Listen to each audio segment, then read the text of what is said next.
I want to talk, I want to go beyond the credibility of miracles, which we've been talking about, and talk some about the unity of Luke Acts, how the work fits together. And I'm just going to give you samples so you can see Luke's literary sophistication. It's just beautiful when you see how he weaves together narratives. Look already in the first chapter of Luke, the angel Gabriel is sent to Zechariah, and then later on the angel Gabriel is sent to Mary. In both cases, the recipient of the angelic vision is troubled. Both cases, the angel says, "Don't fear." Both cases, the reason is given for the coming miracle. The child's name is given in both cases, John and Jesus. The child will be great, Gabriel says in both cases. The child will be filled with the Spirit from his mother's womb, in the case of John, will be conceived through the Holy Spirit, in the case of Jesus. Then Gabriel announces the mission of each. And then in each case, there's a question. In Zechariah's case, the question seems to be a bit more of an objection than in Mary's case. Then a proof or an explanation is given. Zechariah is muted for his unbelief, and Mary is praised for her faith. Again, comparing and contrasting characters was a common feature of ancient rhetoric and ancient narrative. And Mary, this humble, very young girl from this village of Nazareth, comes out looking greater in the sight of God than Zechariah, who's also viewed positively. You could have comparisons between something good and something better, who's this aged priest serving in the great temple in Jerusalem at this point. And then at the end of each narrative, the child grows.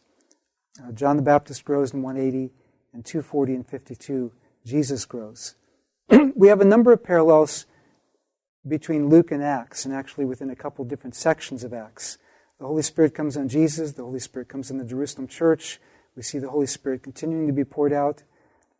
The inaugural mission speech of Jesus in Luke chapter 4, you have that for Peter in Acts 2. You have it for Paul in Acts 13. Healing power with many being unexpectedly, healing power unexpectedly going forth from Jesus with touching his garment. In Acts chapter 5, Peter's shadow. In Acts chapter 19, cloths or work aprons taken from Paul. The healing of a paralyzed person in all of these, and some very similar parallel language in each case. Opposition from Jewish leaders in each case. The raising of the dead in each case. You also have a God-fearing centurion in each case. You have a widow's son being raised in two of the cases. In Paul's case, it's a youth raised. I mean, you have to go with what information you have, but where he was able to make parallels, he did. Jesus' journey to Jerusalem, some of the language is very close to Paul's journey to Rome. And you have Jesus' triumphal entry to Jerusalem. You have Paul being received in a triumphal way when he goes to Rome.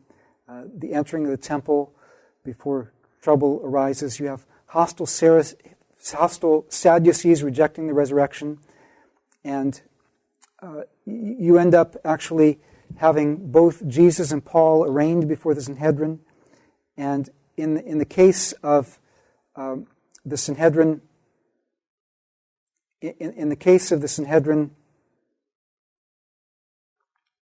with Jesus, there's a provocative announcement of the Son of Man at God's right hand, and then Stephen also makes a provocative announcement of the Son of Man at God's right hand.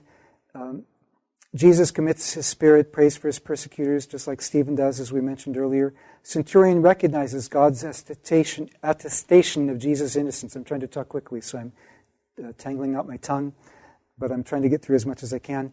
The centurion recognizes God's attestation of Paul's innocence. Jesus' 4 hearings, Paul's 4 hearings, declared innocent in both cases. And also, by the way, with the Sanhedrin, with Peter, Peter is arraigned before the Sanhedrin too, but with Paul and with Jesus, when they're taken before the Sanhedrin, In the case of Jesus, you've got Joseph of Arimathea. He's a member of the Sanhedrin, but he's positive. In the case of Peter and the other disciples, when you get to Acts chapter 5, for that Sanhedrin account, there's a Pharisee who sticks up for him. This Pharisee isn't a disciple, but he sticks up for the believers. Gamaliel, the first.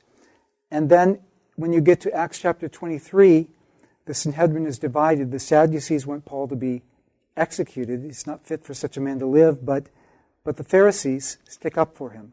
So you have that parallel. Also, you have a number of Peter-Paul parallels. And you could go into a great deal of detail among these, the appointing of leaders through laying on of hands, and so forth. So both confront false prophets. Paul has to do it more than once. And both reject worship. Agrippa the First, Herod Agrippa the First, wants worship. In Acts chapter 12, he receives worship and he's struck dead by the angel of the Lord. But the same angel of the Lord, early in the chapter, releases Peter from prison where Herod Agrippa the First had put him. Peter rejects worship. Somebody wants to bow down before Peter. He says, "No, I'm just a human being." Somebody bows down before, well, not just bows down. They're calling Barnabas and Saul Zeus and Hermes. Paul and Barnabas, Hermes and Zeus. And in 14:15, they say, "No, we're just human beings like you," and they tear their clothes. And also in chapter 28, Paul is thought to be a god, but he rejects. Well, actually, he doesn't even seem to be aware of that. Luke apparently hears about it afterwards. So you have a number of parallels. Both Peter and Paul are imprisoned at a Jewish festival, and both are miraculously released from prison.